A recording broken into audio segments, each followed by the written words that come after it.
गिरीश, अवकाळी पावसामुळे वाहतुकीवरती मोठ्या प्रमाणात परिणाम झालेला आहे। ठाण्याकडे जाणाऱ्या ज्या गाड्या आहेत सीएसटी मिळून त्या कुठेतरी बंद केलेल्या आहेत। तर पुढील सूचना मिळेपर्यंत ठाण्याकडे कोणतीही लोकल रवाना होणार नाही असं आता नुकतंच रेल्वेकडून अनाउन्समेंट करण्यात आलेले आहे।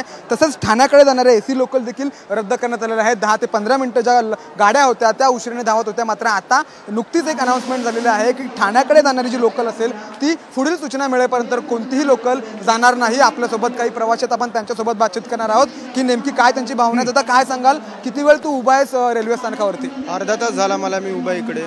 आता अनाउन्समेंट झाली की 1 तास ठाणा लोकल लावणार नाही आहेत म्हणून खोळंबा झाला आमचा। नक्की कुठे जायचं आहे तुला? मला ठाण्याला जायचं, ठाणा लोकलसाठी मी थांबलोय, पण 1 तास झाला अजून आताच अनाउन्समेंट झाली 1 तास लोकल नाही आहे। नक्कीच आपण अजून प्रवाशांशी बातचीत करूया।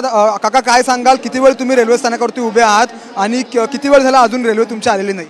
मी 5:15 वाजल्यापासून इकडे उभा आहे, पण अजून 1 तास होऊन 1.25 तास झाला, पण अजून ट्रेन स्लो ट्रेन आलीच नाही। कुठे जायचं नेमकं तुम्हाला? भांडुपला जायचं आहे। हो। किती वेळ झाला एकंदरीत? 1.25 तास झाला। नक्कीच जर का निखिल पाहायला गेलं तर 1 ते 1.25 तास झालेत। असे जे प्रवासी आहेत ते म्हणतात आम्ही एवढा वेळ जो आहे तो रेल्वे स्थानकावरती उभा आहे, मात्र ठाण्याकडे जाणारी जी रेल्वे आहे ती अद्याप आलेली नाही आहे। आणि आता नुकतीच जी अनाउन्समेंट आहे ती ठाण्याकडे जाणारी रेल्वे ही काही वेळासाठी थांबवली गेलेली आहे। पुढील सूचना मिळेपर्यंत ठाण्याकडे आहे कोणतीही लोकल धावणार नाही।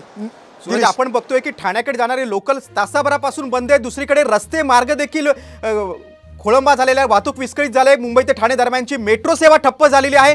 रेल्वे प्रशासनाकडून काय स्पष्ट करण्यात आले का किती वेळ अजून लोकल सुरू होणार नाही?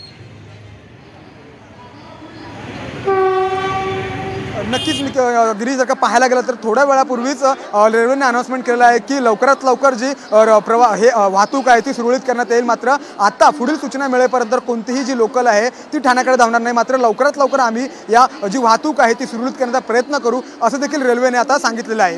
गिरीश, सूरज, आपण बघतो की पहिल्याच पावसाचा मोठा फटका रेल्वेच्या प्रवाशांना बसलेला आहे। सीएसएमटी स्थानकावर काय चित्र आहे? प्रवाशांची मोठी गर्दी आता होत असेल।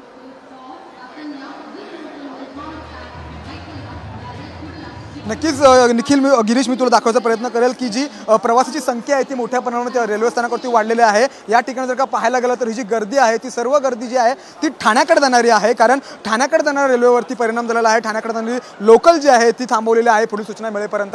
आणि ही जी गर्दी तू गिरीश बघतोयस ती सर्व गर्दी जी आहे ती ठाण्याकडे जाणारी आहे। रेल्वे असं म्हणते की आम्ही लवकरात लवकर जी वाहतूक आहे ती पूर्वपदावर आणण्याचा प्रयत्न करू, मात्र पुढील सूचना मिळेपर्यंत कोणतीही रेल्वे आहे ठाण्याकडे जाणारी ती धावणार नाही। गिरीश, सूरज, आपण बघतोय की लोकल स्टेशनवर किती भली मोठी गर्दी झालेली। आता संध्याकाळची वेळ आहे, सगळेजण आता स्टेशनवर धाव घेतात। मात्र एकीकडे लोकल सेवा ठप्प आहे ठाण्याकडे जाणारी, दुसरीकडे रस्ते मार्गाने देखील ठाण्याच्या दिशेने जाऊ शकत नाही कारण वाहतूक विस्कळीत झालेली आहे। तिकडे मेट्रो सेवा पण ठप्प आहे। नागरिकांचे, प्रवाशांचे मोठ्या प्रमाणात खोळंबा होतोय, हाल होतोय। काय प्रवाशांचं म्हणणं आहे, कारण दुसरा पर्याय नाही त्यांना?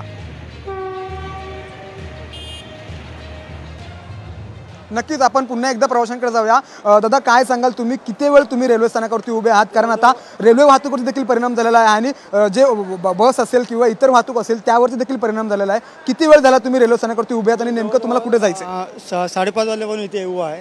किती तास झाले? 5:30 वाजल्यापासून आता 6:30 आले, 1-1.25 तास झालेला आहे। आणि आम्हाला भांडुपला जायचं आहे। भांडुपला जायला असल्या कारण सगळ्या जागा फास्ट गाड्या आहेत, ते भांडुपला थांबत नाही आहे।